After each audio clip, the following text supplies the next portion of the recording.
So you've bought, or are at least pondering over the idea of buying, an Oculus Quest. But what games do you consider on top of the Oculus Quest? You could go for the popular choices like Beat Saber and Superhot VR, and you'd probably be more than happy if you did. But I'm here to help show some appreciation for the hidden gem titles, as some might say, for the Quest. So without further ado, here's my top 5 underappreciated Oculus Quest games and experiences. And at number 5 we have virtual reality. Being similar in vein to the likes of Job Simulator and Accounting Plus, virtual reality hasn't really seen the same level of reception as either of those two, and I don't quite understand why. VVR takes the bizarre nature of those two games and runs with it. It almost feels like a perfect blend of the two actually. Being a game about carrying out activities and tasks for your AI boss, whilst hopping from one area to the next, each with their own unique spin, and at a frantically fun and hilarious pace. I haven't completed the story or anything yet, but what is here in terms of story is very intriguing, and dare I say it,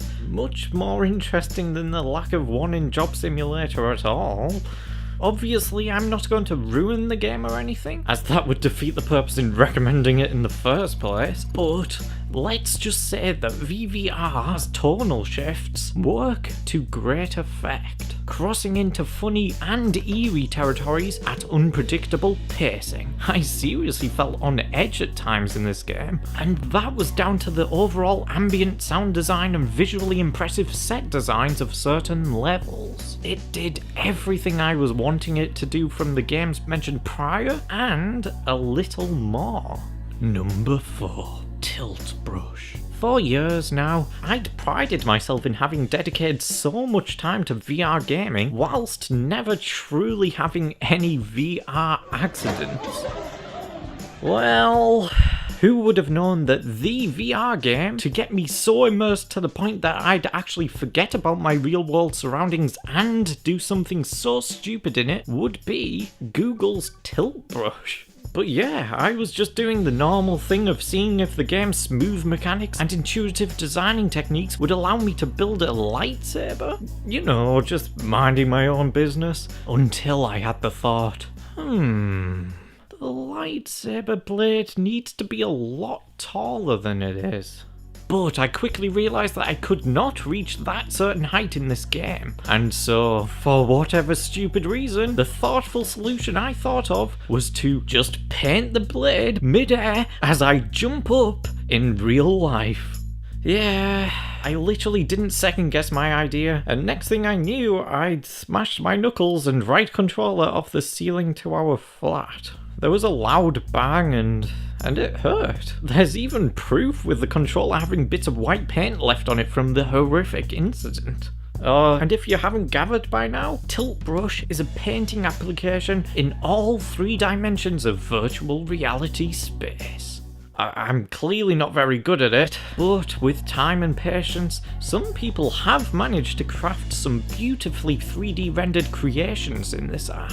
It's another one of those fantastic apps that I'm sure is to impress my mum, my grandma, or even Kathleen. Number 3. Thumper. If you think the likes of Beat Saber are too expensive on the Oculus Store for the time being, well, I think Thumper is a great alternative if you're willing to forget about the whole custom music choices thing. Thumper is an older title, being one of the first releases on the likes of even PSVR, but it still holds up in my opinion as being a brilliant example as to just how immersive virtual reality experiences can be. Thumper is not only a genuinely fantastic rhythm game in its own right, with tight, simple controls and basic, yet addictive level design, but it is a VR title worth picking up for anyone still in their early VR days, or as a game worth showcasing to others. This is thanks to it being designed with very little to no real-world movement needed, and the fact that it is one that can easily be played sitting down.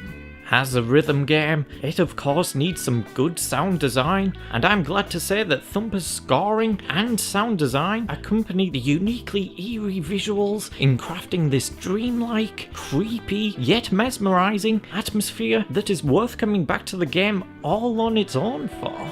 And despite not being able to play Still Alive from the Portal soundtrack, I think I do still prefer the overall aesthetic and tone of Thumper to Beat Saber. Number 2. Box VR. Box VR is a pricey Quest title, but again, isn't one that gets much attention. I mean, sure, its gameplay is very similar to Beat Saber's, and again, I don't think you can yet add custom songs to it, but this title is much more focused on being a fitness app.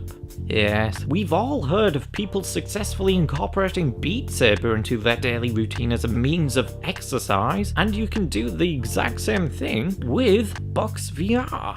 For one, this guy claims to have lost almost 1 whole pound in weight just over the course of playing Box VR in a period of 4 days. As he mentions, the biggest attraction to playing something like Box VR to work out over going to a gym is that it is interactive content that keeps him much more interested and pumped up due to the fun nature of it all being a video game experience. I've left a link to his video in the description below, as I actually think it's an interesting watch. I think that Box VR is a great companion piece to Beat Saber, not only for different music, even though the music isn't really for me personally, as it does actually get you doing different motions and even works on your stance in-game. And of course it's a boxing game, as opposed to, just swinging a lightsaber thing around.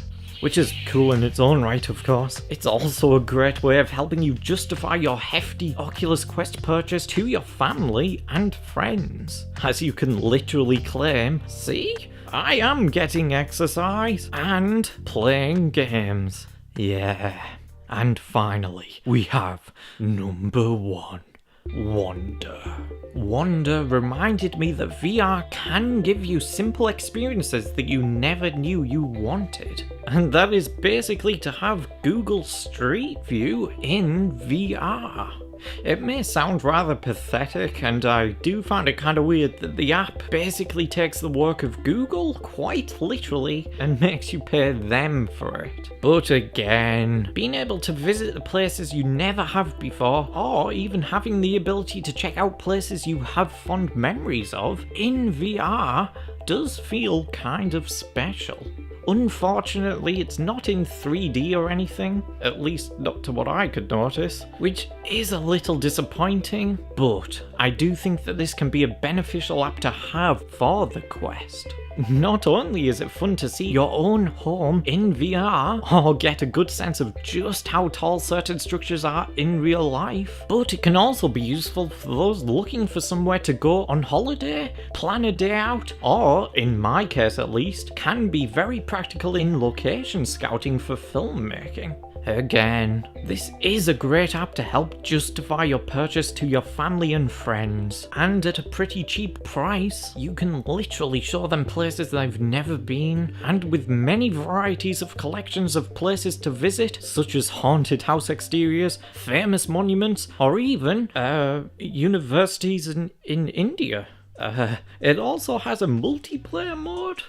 Yes, there we have it. The 5 underappreciated Oculus Quest titles that I think are at least worth checking out. And I do mean it, they're worth trying. You can always refund the games or apps so long as you haven't actually played more than 2 hours in them and haven't owned them for longer than 2 weeks. I mean, I'm not quite sure if all of these titles fall under Oculus's refund policy terms, but I think it's worth thinking about at least.